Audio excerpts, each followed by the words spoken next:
Hello, j'espère que vous allez bien. Hier, j'ai présenté sur mon blog et sur ma page Facebook un projet de recherche universitaire qu'on a élaboré et rédigé avec mon ami professeur de l'Université de Fribourg, Geneviève Petitpierre, au département de pédagogie spécialisée. Un projet de recherche qu'on aimerait mettre en place, qui s'appelle « Et après l'école ?» Trajectoire d'apprentissage et de formation de 10 jeunes adultes avec des paralysies cérébrales. Parce que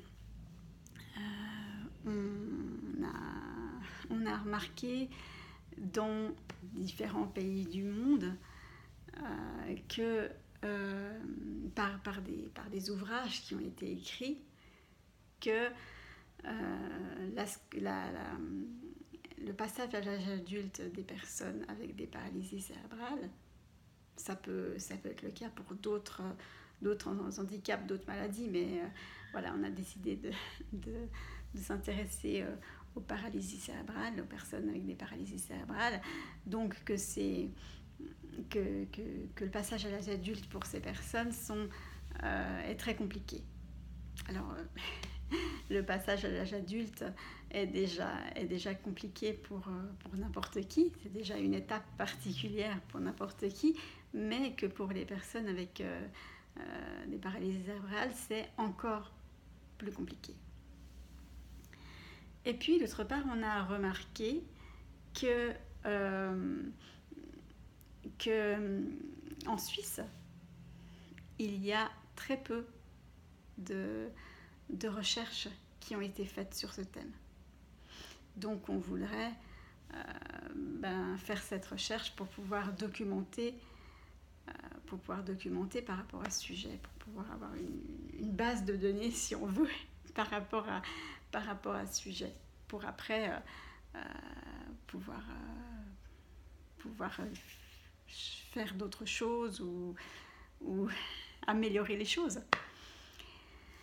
Et puis, en réfléchissant par rapport à ce projet de recherche, j'ai déjà réfléchi à cette question plusieurs fois. Je me demande pourquoi est-ce que le passage à l'âge adulte pour les personnes avec des paralysies cérébrales est compliqué. Et puis je me dis, pour avoir mon vécu comme base, si on veut, parce que l'hémiplégie, c'est une paralysie cérébrale. Mon vécu et mon travail d'écriture, de conférences et tout ça, tous les gens que j'ai rencontrés depuis, qui me donnent leur témoignage aussi, je me dis que c'est compliqué. Déjà, d'une part, beaucoup de bébés qui naissent avec des paralysies cérébrales, à l'époque, plus encore et encore maintenant, ils meurent. Moi-même, j'ai failli mourir à ma naissance. Et d'autre part, comme j'en ai déjà fait mention dans d'autres vidéos, je pense que ce sont des handicaps lourds, des handicaps difficiles, des handicaps multiples, des déficits multiples plutôt. Ce sont des déficits multiples et que je sais pas comment dire, chaque corps de métier, les thérapeutes, les enseignants, tout ça, s'occupent de leur partie. C'est déjà une telle bataille. La scolarité est déjà une telle bataille. Comment mener une scolarité digne de ce nom? Pouvoir apprendre, pouvoir progresser scolairement, apprendre, arriver à faire un apprentissage ou aller dans des écoles supérieures Et puis apprendre, mais dans la dignité de la personne, j'ai envie de dire. C'est déjà tellement difficile ouais, je pense aussi qu'ils ne voient pas plus loin que l'enfance, souvent. Pas toujours, bien sûr, heureusement, mais que souvent, ouais, les personnes qui ont affaire à nous ne voient pas plus loin que nous en tant qu'enfants. Ils ne pensent pas à ce que, comme tous les autres enfants, on se développe, on va grandir physiquement. C'est aussi une telle bataille de grandir, de prendre, de la carrure, de se former de la bonne façon, de la plus forte possible physiquement. Je pense que ouais, c'est difficile pour beaucoup de gens de nous voir en tant qu'adultes, d'imaginer pour nous une vie d'adulte, que ce soit au niveau professionnel ou personnel. Ouais, je pense que c'est difficile. Et je me souviens, pour donner mon exemple, dans ma scolarité, très tôt, moi j'ai réfléchi sur ce que je voulais faire comme métier. Je savais ce qui n'était pas possible. J'avais des envies qui n'étaient pas possibles, donc j'en ai fait le deuil. Et puis voilà. Et puis après, j'ai réfléchi à des possibilités, des envies qui pourraient être réalisables. Et je me suis toujours dit que je voulais faire un métier en rapport avec l'aide à la personne. Pouvoir me servir de mon vécu, de mon expérience pour accompagner d'autres personnes. Et je me souviens par exemple j'ai fait une période, pendant 3 mois, j'étais en stage dans une organisation pour voir quels sont nos atouts et dans quelle branche on pourrait avoir un métier standard, j'ai envie de dire, ordinaire, rentrer dans l'ordinaire. Et puis, donc moi j'ai pris le secteur de bureau, ce qui me paraissait le plus faisable avec ce qu'ils nous proposaient. Il n'y avait pas non plus toutes les corps de métier qui étaient représentés. Et puis, d'une part, j'ai vu très vite qu'il y avait beaucoup de difficultés, que ça serait difficile de vraiment avoir un CFC dans ce milieu-là. Et puis d'autre part, j'ai aussi très vite vu que, en fait, j'avais pas envie de faire ça dans l'entièreté de ma vie. Pour l'entièreté de ma vie, voilà. Donc, mais alors, à l'époque de ce stage, j'ai proposé à mes formateurs, j'ai dit, mais moi, je sais ce que je veux faire. En gros, après, il faut l'affiner, ce projet. J'ai besoin de personnes autour de moi qui comprennent mon envie, mes possibilités, et puis qui m'aident à concrétiser ce projet. J'aimerais avoir un travail qui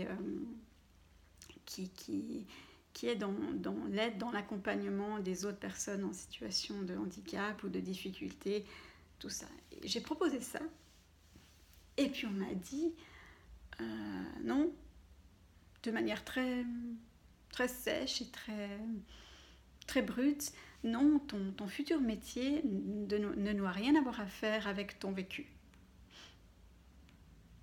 Alors je me suis dit, ok, qu'est-ce qu'on va faire? Je vois ce qui est possible ou pas possible pour moi. Je propose un projet. J'ai juste besoin d'une petite équipe pour m'aider à la concrétiser.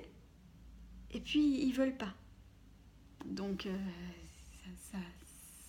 c'est dur, ça m'a beaucoup refroidi. Après, autre passage, l'année d'après, parce que ce stage, j'ai fait les 3 premiers mois qu'on avait planifié que je fasse. Et puis après, je suis partie. Je dis non.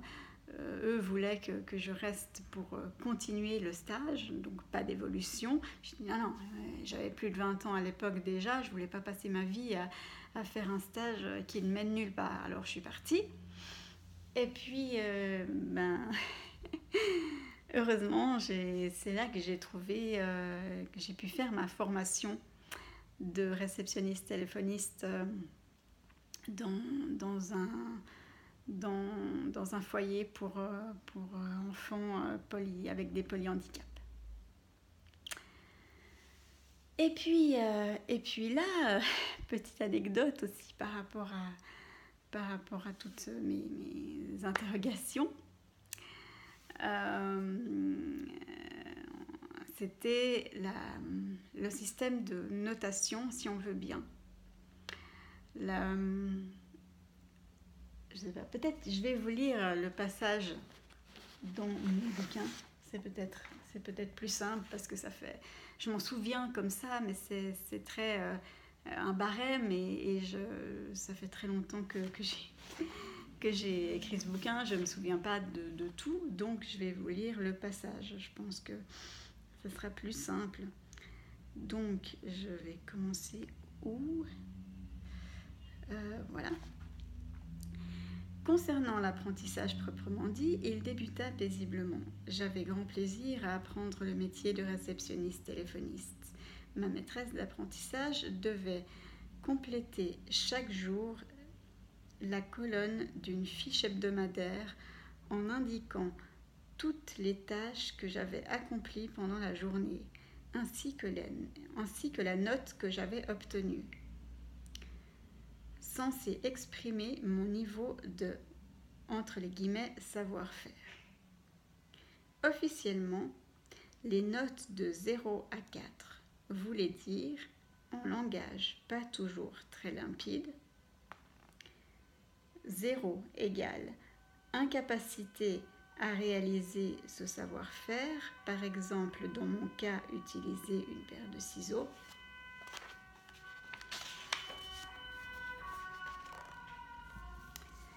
1 égale aspect quantitatif acceptable, mais le qualitatif est inacceptable. 2 égale le qualitatif est acceptable, mais non le quantitatif. L'une des secrétaires eut toutefois la bonne idée de remplacer cette phrase par celle-ci. Difficulté lors de la tâche à travailler. Fermez les guillemets. Ce qui est un peu plus clair.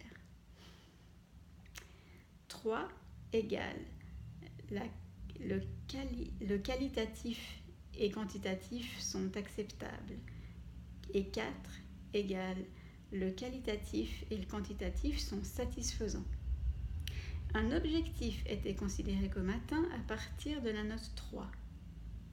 Autant dire qu'il n'était pas prévu que nous soyons très bons en quoi que ce soit. La première année, j'obtins surtout des 3, à partir de la deuxième, presque toujours des 4. Un peu pour rire et pour ne pas pleurer, 2 notes furent rajoutées à cette grille d'évaluation par la personne qui supervisait mon travail le mercredi en l'absence de ma maîtresse d'apprentissage. 5 égale presque au top, 6 égale parfait, excellent, impossible de faire mieux, ce qui était pour moi beaucoup plus stimulant. Voilà, je vais m'arrêter ici. Voilà. Donc, pour moi, ce passage de lecture, cette grille d'évaluation qui ne va que jusqu'à 4 et que le 4 veut dire satisfaisant, parce que moi je m'en fiche quand les notes est jusqu'à 4, à 6, à 10, à 150, c'est pas ça la question, c'est qu'on ne va que jusqu'à satisfaisant. Et comme j'ai écrit dans le bouquin, ça montre bien que les gens qui ont conçu cette grille, que je ne sais pas qui c'est, hein, n'imaginaient qu'on ne soit pas très bon en quoi que ce soit. Ouais, qu'on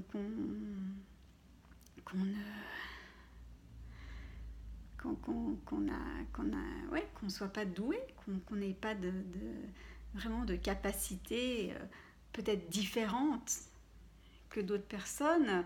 On ne peut pas être doué pour les mêmes possibilités, pour les mêmes genres de métiers, mais on peut avoir des capacités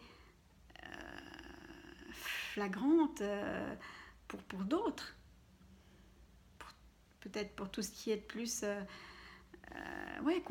contact humain, soutien aux personnes, bien sûr. On va pas faire des métiers qui touchent le physique, qui touchent beaucoup de choses, qui touchent l'architecture, les maths, enfin plein de choses comme ça. Non, ça c'est très compromis. Mais oui, en tout ce qui concerne rapport à la personne, aide, soutien par rapport à notre vécu, et puis d'autres, hein, je ne sais pas, suivant quelle partie du cerveau qui est touchée, endommagée et d'autres pas, on a des capacités, on a des facultés. Il ne reste plus qu'à les trouver, au lieu de toujours se focaliser sur où sont nos faiblesses, quelles sont nos faiblesses, trouver nos forces, nos capacités, nos facultés, les développer.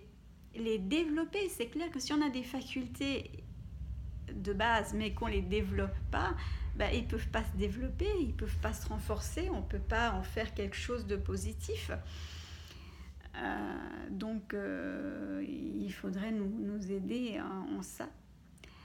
Et puis ça me fait penser également à la professeure, la première conférence que j'ai donnée à l'université de Genève en psychologie, la professeure qui avait dit à ses étudiants et à moi-même, elle ne me l'avait pas dit avant, que ce que je faisais, mon travail d'auteur conférencière, de donner des conférences, de parler en public de mon parcours en ayant publié, on était très peu, en tout cas au niveau européen. Je ne sais plus si elle parlait aussi au niveau mondial, mais en tout cas au niveau européen, que les personnes qui faisaient ce que je faisais, aussi proportionnellement à mon âge, on pouvait les compter sur les doigts d'une main.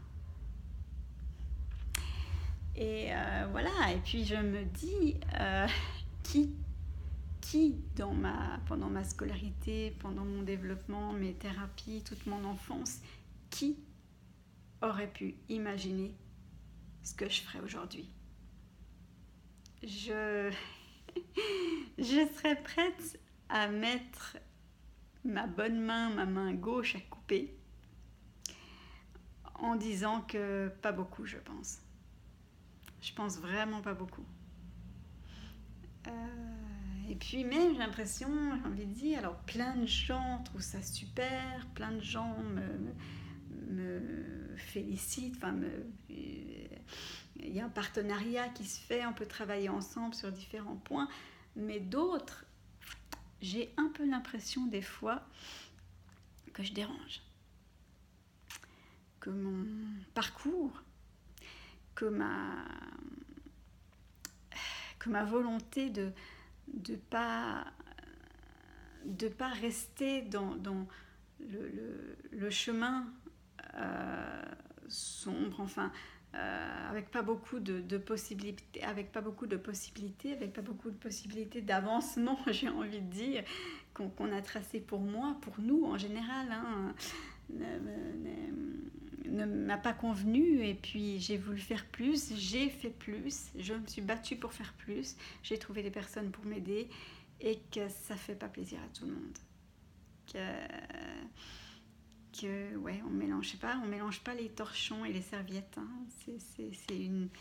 c'est un dicton qui existe pour beaucoup de choses, pour beaucoup de gens, pour beaucoup comment dire, d'aspects de la vie, hein, pas seulement ça, mais qu'il est juste, ce dicton.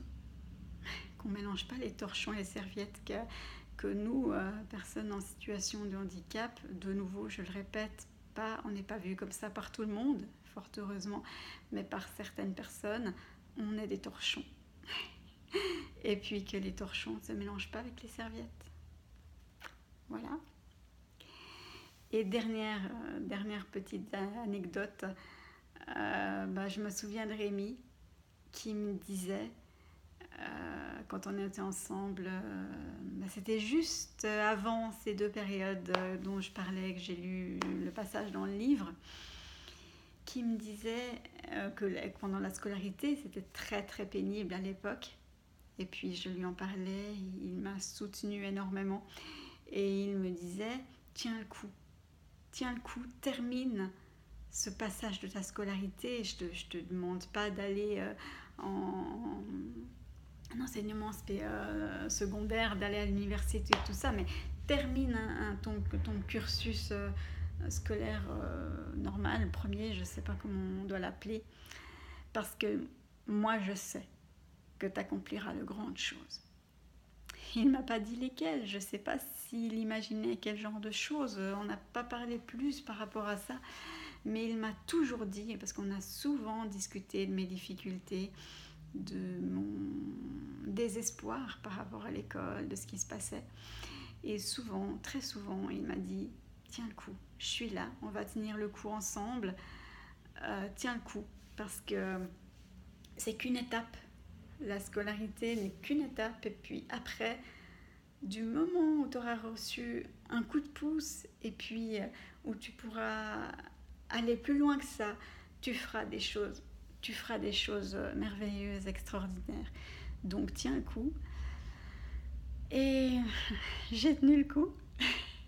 Ça n'a pas été facile tous les jours, loin de là. J'en rigole aujourd'hui, mais j'en ai beaucoup pleuré. Enfin bref, donc j'ai tenu le coup. Et puis j'en suis là aujourd'hui, c'est fou, c'est assez merveilleux. Donc voilà, c'était mes réflexions par rapport à pourquoi, selon moi, selon mon parcours, de ce que j'ai pu voir, des personnes qui ont lu mon bouquin aussi et qui me disent en tant que professionnelle, je vois les personnes dans ma pratique qui ont les mêmes questionnements, qui ont les mêmes soucis, qui ont les mêmes interrogations, qui ont les mêmes difficultés que vous aviez à l'époque. Donc je ne suis pas la seule. Voilà. Les choses avancent. Heureusement. Elles avancent. Mais malheureusement, je sais, hein, je sais qu'on ne peut pas aller plus vite, voilà, mais elles avancent lentement. Et il y a encore trop de gens, trop de jeunes, d'enfants, puis d'adultes après, qui en payent les conséquences, qui en payent le prix. Mais c'est dommage. Mais bon, on ne peut pas aller plus vite que la vitesse qu'on peut aller. Donc voilà. C'est tout. C'est tout pour aujourd'hui. Je vous remercie beaucoup d'avoir regardé cette vidéo. J'espère qu'elle vous aura touché, inspiré.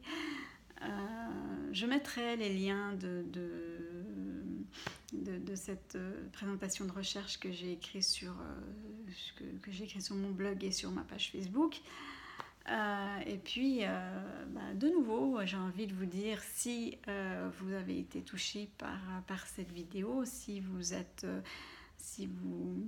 ça vous fait réfléchir à certaines choses, n'hésitez pas à me le dire d'une manière ou d'une autre. Je vais justement remettre les liens où vous pouvez me contacter, à vous abonner à ma chaîne YouTube, à ma page Facebook, à mettre un like sur cette vidéo ou d'autres. Voilà. Je vous remercie beaucoup de votre soutien, tout ça, et puis à tout bientôt.